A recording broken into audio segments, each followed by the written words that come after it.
రేయ్, నాకు భూతం పట్టుండాదిరా.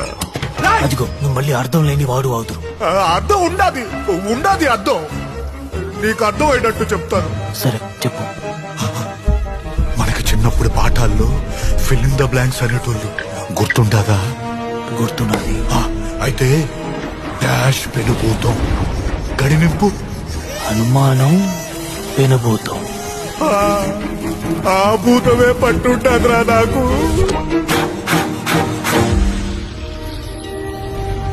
జంగయ్య, ఎవరా అమ్మి? హలో. హాయ్.